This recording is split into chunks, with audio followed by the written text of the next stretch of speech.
Konbanwa minasama. So, sasagutin natin yung katanungan ni Miss Marjorie Tumbaga. So, kung paano ko ba daw naipasa yung JLPT examination. Halika at pag-usapan natin ngayon. So, sa examination na to, yung JLPT examination, medyo para sa akin guys, mahirap siya sa totoo lang. Kasi unang-una, hindi naman ako nag-aral katulad sa ibang mga estudyante na nag-aaral talaga sa paaralan or yung tinatawag dito sa Panagako. Nag-aaral ng ilang buwan, taon.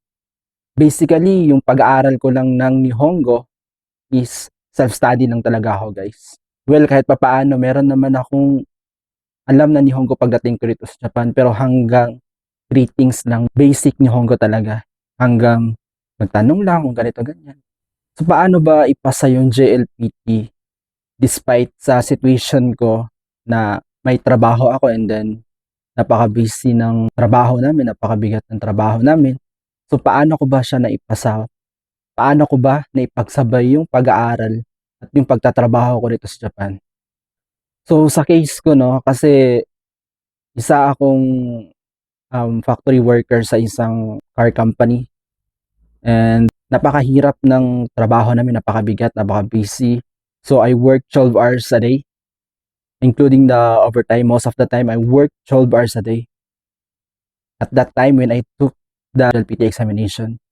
So yung ginagawa ko lang guys, kapag nagtatrabaho ako is, pag may QK ako or yung break time namin, is nag-aaral talaga ako ng kanji sa cellphone ko or sa smartphone ko. Pangalawa, nakikipag-usap ako sa lahat ng mga Japanese na kasama ko. So yung time na nag-aaral pa ako ng Nihongo, so sa trabaho namin is meron kaming tatlong break. So yung first break is just like 10 minutes. So yun, nag-aaral ako ng kanji sa cellphone ko as much as possible. Pinakabisado ko lahat ng kanji na andon sa libro. And then lunch break hanggang sa pag-uwi. Hanggat maaari guys, mag-aral kayo or magbasa kayo ng kanji hanggat may free time kayo. Kahit yung kumakain ako, sa pagkain ko 3 times a day, agahan, tanghalian, tsaka hapunan, kaharap ko talaga yung cellphone ko, doon ako nag-aaral ng kanji, doon ko kinabisado lahat ng kanji. So first step is, kabisaduhin mo lahat ng kanji, kung ano mang libro yung ginagamit mo according sa level na pinag-aaralan mo. Pangalawa, after mo na nakabisado lahat ng kanji, doon sa libro na pinag-aaralan mo or anong libro mang yung ginagamit mo, sa akin is Sumatomo yung ginagamit ko eh. So, lahat ng kanji ng Sumatomo is kinabisado ko talaga guys. Yeah, it's true, hindi ako nakakapagsulat masyado ng kanji kasi mas inuna ko yung pagbabasa kasi wala namang writing examination doon sa JLPT, di ba? So, lahat reading. So, after mo na makabisado lahat ng kanji, yung next step is gumamit ka ng other sources like magbasa ka ng mga paragraphs or kung may libro ka na bumpo or yung grammar is basahin mo lahat, i-practice mo yung nakabisado mo na kanji doon sa libro na binabasa mo.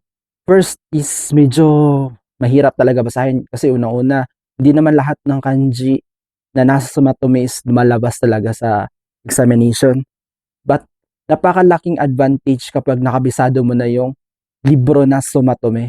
Lahat talaga ng kanji, lahat ng tsukaikata, yung paggamit, kung paano siya gamitin, kung ano yung mga meaning niya, lahat-lahat, kailangan kabisaduhin mo yun.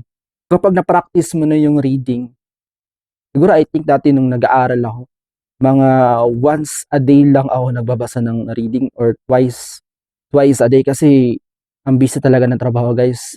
So wala ka ng oras na mag-aral, nakakapagod, sobra, pero kinaya ko pa rin siya guys. Kasi may pangarap tayo, di ba?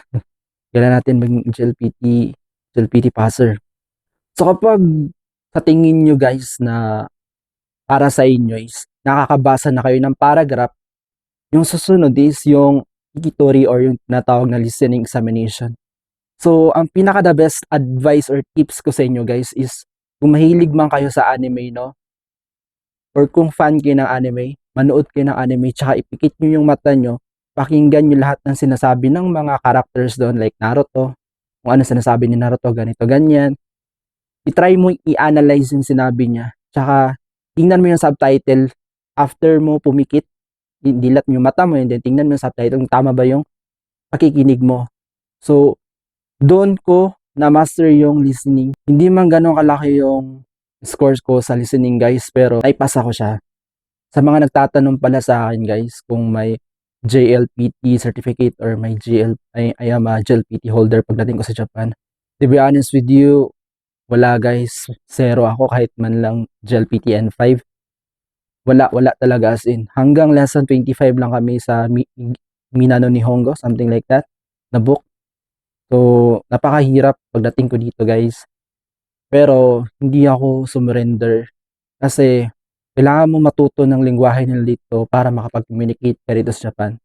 Kasi yung mga Japanese, most of them, hindi naman sila nakapagsalita ng English eh. Tayo kailangan mag-adjust, and then, napakalaking advantage kasi sa atin, guys. Kapag may JLPT certificate tayo or JLPT passer tayo, kasi yan yung isa sa requirements kung mag-change ka ng trabaho mo or yung category ng skills mo. Gaya sa akin, ano ako ngayon, I'm a machine operator. Nag-ooperate ako ng machine. So, kung mag-change ako ng skills ko, like, magtatrabaho ako sa hotel, accommodation, something like that, or sa food beverages, sa restaurant, one of the requirements sa GLPT or yung Japanese Language Proficiency Test. So, kailangan nating galingan, guys. Nakaya ko nga, kaya nyo rin yan. 'Di ba? And then last tip ko, guys, is iwasan nyo talaga mag-cellphone or gumamit ng smartphone for Facebook, like manonood lang kayo ng video sa Facebook, sa YouTube. Iwasan nyo talaga, guys, hanggat maaari. Kapag nag-aaral kayo ng Nihongo, ang purpose lang talaga ng cellphone nyo is para sa dictionary, hindi para manood ng video sa Facebook, sa YouTube, manood ng mga reels. Kasi, guys, napakalaking distraction talaga yan. Isa yan sa rason kung bakit nadidistract ako dati, hindi ako nakapag-aral. Kaya, hanggat maaari, huwag kayong gumamit ng phone kung mag-aaral man kayo. Kung gagamit man kayo ng phone, yung purpose is for searching a word in the Google or yung dictionary natin na takabuto yung tinatawag, di ba?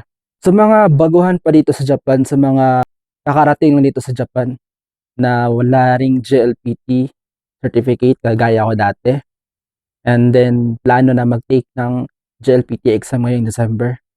Hanggat maaari, guys, or kung hindi man stricto yung company nyo or kung allowed man kayo mag-post ng mga kunting printed paper sa trabaho nyo or kahit saan, mag-post kayo or magdikit kayo ng mga kanji para kapag free ka, kung wala kang ginagawa sa trabaho masyado, tingnan-tingnan mo lang, alalahanin mo,